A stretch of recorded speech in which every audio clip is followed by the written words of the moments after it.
Welcome again to my YouTube channel. I am Dipanshu Jindal, a first year medical student from MGIMS Wardha. आज मैं लेके आया हूँ कि मैं अपने नीट के टाइम पे, नीट के जो इस टाइम रह गए थे, जब मेरे पास 2 महीने थे, तो मैं क्या टाइम टेबल फॉलो करता था और क्या क्या मेरी स्ट्रेटेजीज थी जिससे मैं ज़्यादा अच्छी तरह पढ़ सकूँ. तो here is my time table. सबसे पहले मैं बहुत लेट उठने वाला इंसान था क्योंकि मुझे जल्दी नहीं उठा जाता. मैं नाइट पर्सन था, मैं नाइट को ज़्यादा पढ़ता था.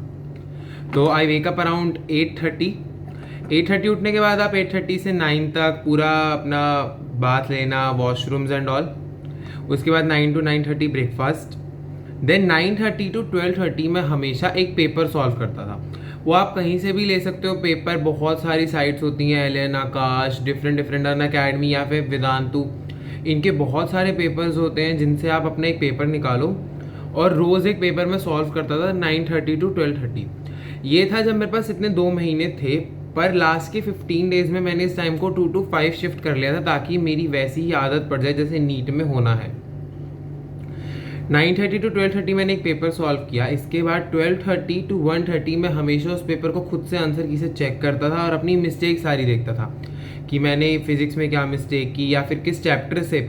सबसे मेन पॉइंट था मिस्टेक्स देख के ये आइडेंटिफाई करना कि किस चैप्टर से ज़्यादा मिस्टेक्स हुई. एक हो सकता है मेरे को वो चैप्टर आता था पर फिर भी मिस्टेक हुई, तो क्यों मिस्टेक हुई वो रीज़न जानना सबसे बड़ी चीज़ है. जो चैप्टर आपको आता है अगर आप उसमें फिर भी मिस्टेक कर रहे हो ना, तो सबसे बड़ी दिक्कत है. जो नहीं आता वो तो नहीं आता, उस पर हमें काम करना है. वो उसके गलत होंगे, ऑब्वियसली बात है, पर जो आता था उसका गलत हुआ ये जानना बहुत ज़रूरी है. तो अराउंड 1:30 तक मैंने अपना पूरा पेपर कंप्लीट कर लिया, सब रिवाइज कर लिया. उससे मुझे पता चल गया कि आज के डे में मुझे क्या क्या पढ़ना है. इसके बाद मैं करता था 1:30 to 3 आप लोग रेस्ट ले सकते हो. मैं भी जनरली रेस्ट और अपना सारा लंच का ये सब करता था ताकि थोड़ा सा जो इस टाइम पे होता है बहुत स्लीपीनेस भी होती है, तो इसीलिए. नेक्स्ट 3 to 5 एक स्लॉट रखता था मैं 2 घंटे का, और इसमें कोई भी अपना एक चैप्टर रखता था. मैं जनरली अपने साथ करता था कि मैं बायो का इस टाइम पे रखता था. बायो का कोई भी एक चैप्टर, बायो के जनरली 2 चैप्टर भी रख सकते हो क्योंकि कई बार छोटे छोटे होते हैं और हमने बायो बहुत बार पढ़ी होती है. और इस टाइम पे मेनली बायो में एनसीईआरटी पे ही फोकस करना चाहिए because it is the soul, क्योंकि वही सबसे मेन होती है. मैंने 3 to 5 लगा लो बायो पूरी अच्छी तरह अपने 2 चैप्टर कंप्लीट किए. 2 चैप्टर कौन से कंप्लीट किए? आइदर जो मैंने पेपर में गलत किए थे या फिर जो मैंने पहले से सोचा होता था कि मैं ये करूँगा. 5 to 5:30 आप लोग अपना रिफ्रेशमेंट ले सकते हो, एक शॉर्ट ब्रेक ले सकते हो, थोड़ा घूम के आ सकते हो अगर आपको घूमना है. नेक्स्ट होता था 5:30 to 7:30 जो सेकंड स्लॉट, जिसमें मैं जनरली फिजिक्स करता था क्योंकि फिजिक्स सॉल्व करने में मुझे पर्सनली मज़ा आता था. आप लोगों ने अगर मेरी प्रीवियस वीडियो देखी होगी तो उसमें मैंने बताया भी है. तो सेकंड वीडियो तो आप लोग मैं 5:30 to 7:30 फिजिक्स सॉल्व करता था. अपनी सॉल्व करना हो गया या फिर अपने शॉर्ट नोट्स पढ़ने हो गए. बताया था मैंने पिछली वीडियो जिसने देखी होगी कि नोट्स नहीं पढ़ता था, शॉर्ट नोट्स, क्योंकि मेरे को पता है नोट्स बहुत लेंदी होते हैं, मुझसे नहीं पढ़े जा सकते. 7:30 to 8:30 जनरली मेरा शॉर्ट ब्रेक होता था डिनर करने का या फिर थोड़ा वॉक करने का, बिकॉज मैं हॉस्टल रहता था तो उस टाइम पे ये चलता था. 8:30 आप लोग इसको मॉडिफाई भी कर सकते हो अपने अकॉर्डिंग. हो सकता है कि किसी को डिनर थोड़ा लेट करता हो तो यहाँ टाइम एक्सटेंड कर दे और पहले टाइम से कर दे एडजस्ट. तो आप लोग इसको थोड़ा सा मॉडिफाई कर सकते हैं. It's not a ideal time table, ये मैं फॉलो करता था अपने लिए. इसके बाद 8:30 to 10:30 मैं अपने लिए एक अदर सब्जेक्ट कौन सा बच गया हमारा दिन में, केमिस्ट्री. केमिस्ट्री में कोई भी हो सकती है, ऑर्गेनिक, इनऑर्गेनिक, फिजिकल, आपकी चॉइस. आप तीनों में से कौन सा पढ़ना चाहोगे. 10:30 to 11 आप एक ब्रेक लगा लो, जो आपका मिल्क ब्रेक लगा लो या फिर आपका भाई 2 घंटे पढ़ने के बाद मेरे अकॉर्डिंग एग्जॉर्शन हो जाती है. मैं आपको ऐसा टाइम टेबल नहीं देना चाहता जिसमें आप लोग ये सोचो बस पूरा टाइम की वो टिपिकल जो टाइम टेबल्स दिखाते हैं, 8 बजे उठे, 8:15 बजे पढ़ने बैठ गए, कुछ नहीं, उसके बाद बस अगले दिन ही सुबह उठना. वो सब बहुत बहुत बकवास लगता है मुझे. सीरियसली जितना पढ़ सकते हो उतना पढ़ना चाहिए अपनी स्ट्रेंथ के अकॉर्डिंग. नेक्स्ट है 11 से लेकर 1:30 तक आप लोग अपना ऐसा कोई टॉपिक या ऐसे सब्जेक्ट्स चुनो जो आपके वीक हैं. लगाओ कि मुझे पता है मेरा फोटोसिंथेसिस बायो में वीक है, मैंने बताया था उसके ऑनलाइन लेक्चर्स देख सकते हो वीक टॉपिक्स को कवर करने के लिए, या फिर आप लोग उसके क्वेश्चन सॉल्व कर सकते हो ज़्यादा से ज़्यादा। तो जो आपका वीक टॉपिक है उसके लिए आपको ऑब्वियसली ज़्यादा टाइम लगेगा। अगर आप 2 घंटे का स्लॉट लेके चलोगे नहीं हो पाएगा वहाँ पे। इसीलिए उसमें क्या करो, आप थोड़ा अपना फास्ट टॉपिक जो आपको आते हैं, जिनको आपको रिवाइज करना है, वो रखो। इससे क्या होगा, आप जब बैठोगे ना तो आप थोड़े फ्री होगे कि मैंने आज के दिन में कुछ ना कुछ पढ़ा है। तो इस टाइम पे मैं अगर अपने सिर्फ एक वीक टॉपिक भी करूँगा ना तो अच्छी बात है, मेरा अच्छा खासा काम हो रहा है।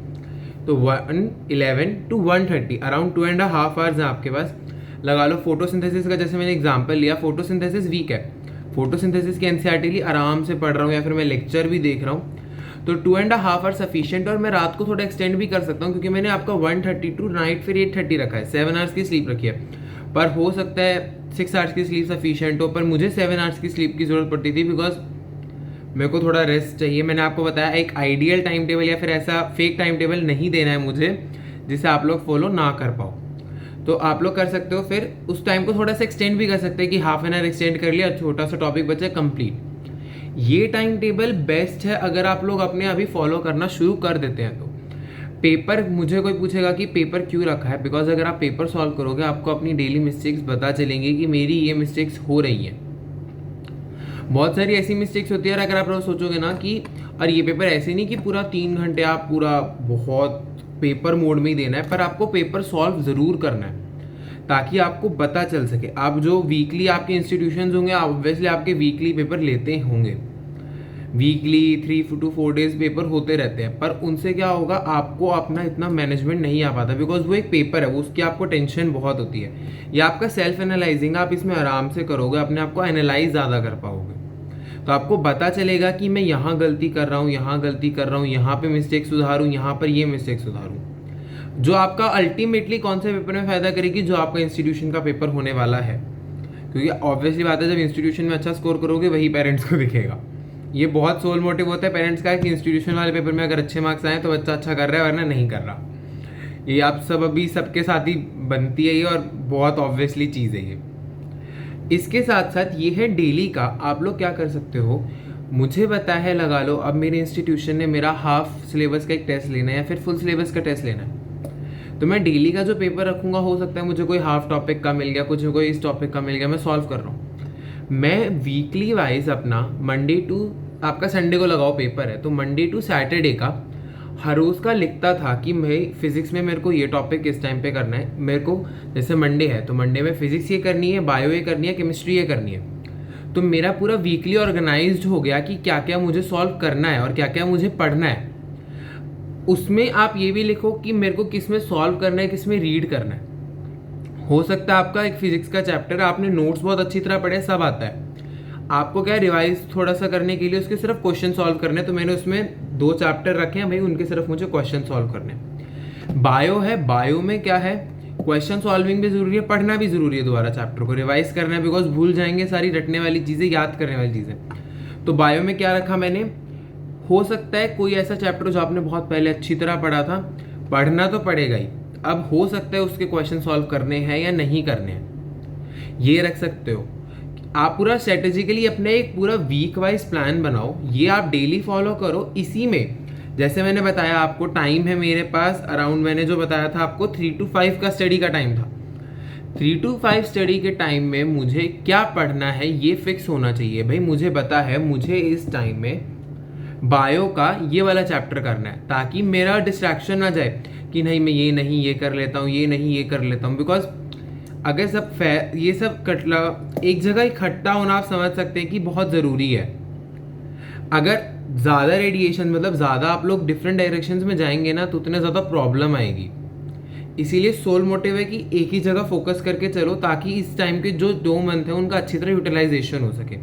बाकी अगर आपको और किसी भी टिप्स या किसी भी चीज़ के लिए कुछ भी जानना है तो आप लोग मुझे कमेंट सेक्शन में बता देना। बाकी please like this video if you hope, अगर आपको पसंद आती है तो please share this video to your friends जो इस चीज़ की नीड में हो, जिन्हें एक अच्छा टाइम टेबल चाहिए। Thank you.